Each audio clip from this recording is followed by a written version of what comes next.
seperti apa namanya faedah seperti itu boleh, jawabannya boleh macam-macam ya. Selanjutnya peristiwa turunnya Al-Qur'an itu disebut dengan nuzulul Qur'an ya. Nomor 7, membaca Al-Quran pada bulan Ramadan akan mendatangkan pahala yang sangat besar. Kemuliaan juga boleh. Selanjutnya nomor 8, Al-Quran diturunkan pada bulan Ramadan, tepatnya pada tanggal 17 Ramadan yang telah Bu Ari pernah ceritakan, entah ini Bu Ari ceritakannya pada kelas berapa, Bu Ari agak lupa. Yang jelas pada saat itu ketika Rasulullah melaksanakan berdiam diri. Nah, Rasulullah juga melaksanakan berdiam diri seperti kita sekarang, belajarnya dari rumah, tapi kita harus tetap belajarnya dari rumah. Rasulullah ketika itu berada di Gua Hira, kemudian mencari tahu bagaimana agar umatnya itu terbebas dari kegiatan maksiat. Nah, kemudian dengan jawaban, ternyata Allah Subhanahu wa taala menjawab harapan Rasulullah, doa-doa Rasulullah dengan menurunkan surat Al-Alaq. Begitu ya, ayat 1 sampai 5 yang intinya tentang membaca, tapi tidak membaca seperti ini batasa tidak, tapi membaca pada saat itu adalah dimaksudkan. Oh iya, Mas Reza ketinggalan, nggak apa-apa, sabar. Ini efek sinyal ya, jadi pengaruh pengaruh lewat video tuh memang ada sinyalnya, nggak apa-apa, nanti Bu Ari coba bisa downloadkan dan Bu Ari bagi insya Allah ya. Kemudian Bu Ari lanjutkan lagi. Jadi pada saat itu Rasulullah kemudian diberikan Allah Subhanahu wa taala wahyu yang pertama yaitu surat Al-Alaq ayat 1 sampai 5. Mas Reza nomor 367. Ini Romawi 2 ya. Oke, Bu Ari ulangi dulu ya. Nomor 3, tarwihatun itu tadi adalah bentuk jamak taraweh ya. Nomor 6, peristiwa turunnya Al-Qur'an disebut nuzulul Qur'an. Sudah? Nomor 7, membaca Al-Qur'an di bulan Ramadan akan mendatangkan pahala yang sangat besar, pahala gitu ya. Oke, mari lanjutkan. Sekarang nomor 8 sudah pada bulan Ramadan. Nomor 9, tadarus Al-Qur'an hendaknya diawali dengan membaca ta'awudz ya. A'udzubillahi minasyaitonirrajim. Jadi setiap hal yang kita ingin lakukan kita harus dianjurkan Bu agak pelan-pelan, jangan terlalu cepat. Oke, siap. Oh iya, oke. Nomor bari ulangi dulu. Nomor 5 dulu. Oke, Mbak Renida terima kasih masukannya. Nomor 5, Mas Keiso. Diampuni dosa-dosanya termasuk keutamaan ya. Mbak Rendita ini sampai mana? Sudah ada yang ketinggalan tidak? Kalau ada yang ketinggalan silahkan ngechat di komen. Nanti biar Bu Ari ulangi. Oke ya. Selanjutnya ya, oke. Kalau sudah kita lanjut di nomor 9 tadi ya, membaca ta'awudz ya. Setiap hal yang akan kita lakukan, setiap apalagi kita seperti memohon perlindungan kepada Allah itu membacanya ta'awudz ya, memohon agar dilindungi oleh Allah Subhanahu wa taala. Selanjutnya nomor 10 ya. Sebelum membaca Al-Quran dianjurkan untuklah ini. Soal semacam seperti ini itu membutuhkan jawaban yang kadang tidak satu tok. Tapi anak-anak jawab satu tok juga boleh. Jadi sebelum membaca Al-Quran dianjurkan untuk berwudu Bu, boleh. Kemudian memakai mukena bagi yang anak perempuan boleh. Kemudian membaca ta'awudz boleh ya. Jadi kalau ada yang menjawab berwudu boleh, ada yang menjawab itu tadi membaca ta'awudz juga boleh. Oke ya. Oke, ini pembahasan sampai poin B. Kira-kira anak-anak ada yang ditanyakan tidak? Kalau ada silakan dikomentar dulu. Itu ya. Bu Ari tunggu dulu untuk nomor 1 sampai nomor 10. Wah, ternyata yang bergabung di sini hanya 6. Tapi tidak apa-apa, Bu Ari tidak akan menyerah. Yang penting anak-anak bisa semangat ya. Sip, bentar.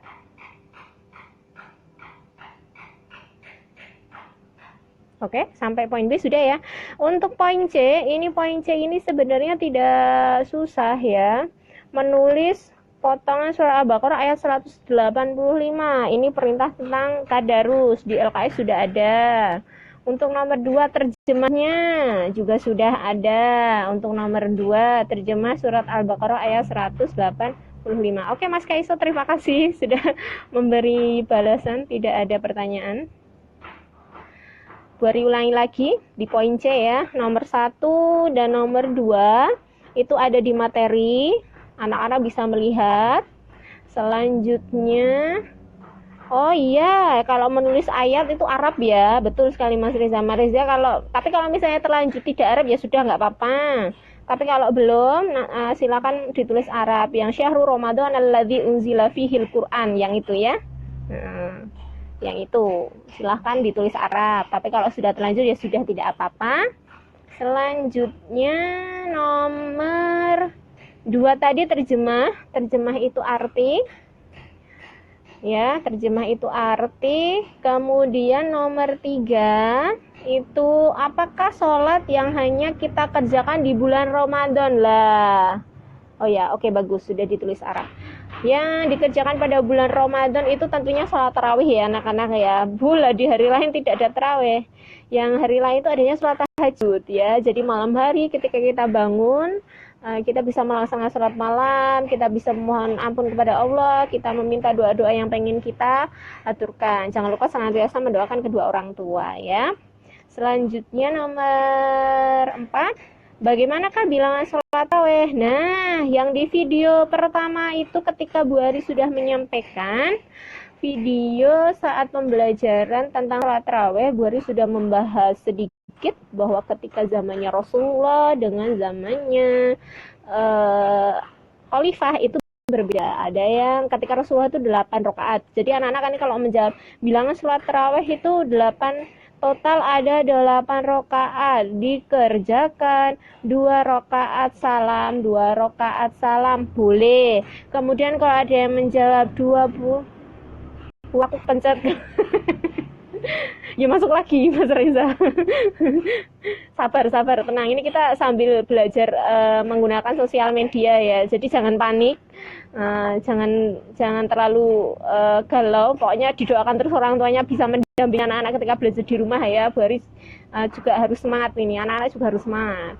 Nah, selanjutnya nomor 3 poin C tadi. Oke, sholat apakah yang hanya kita kerjakan di bulan Ramadan? Ini adalah sholat tarawih ya, sholat tarawih. Nah, sudah ya Mbak Rendita ya, terima kasih. Bu tadi gimana Bu nomor 4 Mas Reza? Oke, nomor 4 ya, nomor 4 bilangan sholat tarawih, anak-anak bisa menjawabnya total 8 rakaat ya. Total 8 rakaat, 2 rakaat salam, 2 rakaat salam, begitu boleh jawabannya ya Mas Reza, boleh. Kemudian kalau anak-anak mungkin di rumahnya ada yang pernah melaksanakan sholat tarawihnya tidak 8 tapi 20 juga nggak apa-apa. Jadi karena memang riwayat sholat tarawih itu tidak hanya total 8 rakaat. Anak-anak perlu kita ketahui bersama, sholat tarawih itu tidak hanya 8 rakaat, tidak hanya tarawih tok ya, maaf. Sholat yang mengiringi sholat tarawih itu ada sholat witir juga. Jadi kalau ini pertanyaannya perlu dipahami bersama, sholat tarawih ya. Ya, jadi setelah sholat tarawih nanti ditutup sholat witir. Tapi ini tidak perlu dijawab, tidak perlu jawab ditambah 3 rakaat sholat witir, tidak perlu, nggak apa-apa, karena pertanyaannya hanya bagaimana bilangan rakaat sholat tarawih, gitu ya. Untuk nomor 4 sudah ya, anak-anak ya.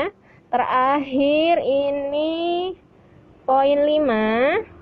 Di mana sajakah kita dapat bertadarus Al-Quran?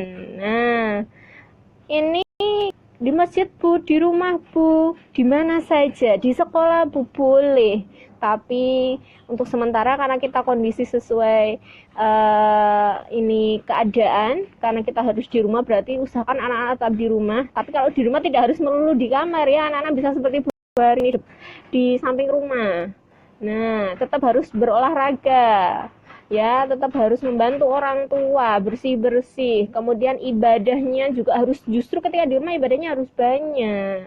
Yang biasanya, Bu aku nggak berani ke masjid, ya nggak apa-apa kalau misalnya nggak berani. Tapi kalau masih boleh dan masih bisa, tentunya anak-anak ketika keluar dari rumah, masuk ke rumah harus tetap ini ya, cuci tangan, cuci kaki ya, yang bersih begitu ya. Demikian anak-anak untuk pembahasan hari ini. Terima kasih untuk yang sudah bergabung. Nanti untuk yang belum bisa bergabung, Bu Ari usahakan akan Bu Ari bahas lagi ketika masuk. Pokoknya pesan dari Bu Ari, titip salam untuk kedua orang tua. Ya, terima kasih sudah membantu dan mensupport anak-anak khususnya 5B ya, dan tentunya kita berdoa bersama agar kejadian ini segera berakhir dan kita bisa melaksanakan sekolah dengan penuh semangat ya. Kemudian dengan penuh bahagia tentunya ya anak-anaknya. Pokoknya Bu Ari terima kasih sekali. Dan untuk pembelajaran berikutnya berarti kita akan mulai masuk di bab 5. Nah, tinggal satu bab lagi, tapi nanti tetap akan ada evaluasi-evaluasi. Dan nanti ketika ada beberapa masukan, Bu Ari akan coba olah, karena Bu Ari prinsipnya jangan sampai anak-anak itu mengerjakan cuma menulis toh, tidak, nanti bosan, pasti bosan kalau cuma nulis toh, itu pasti bosan lah. Pelajaran di sekolah aja bosan, nah, ya kadang nulis terus bu capek pengen apa. Nah ini Bu Ari tetap usahakan untuk pembelajaran aplikatif. Demikian, terima kasih untuk yang telah bergabung, Mbak Rendita, Mas Reza, Mas Keiso, Mbak Syifa, siapa lagi ya tadi ya. Ada, pokoknya titip salam buat orang tua, doa terus ya anak-anak ya.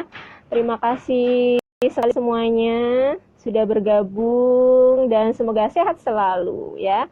Wassalamualaikum warahmatullahi wabarakatuh.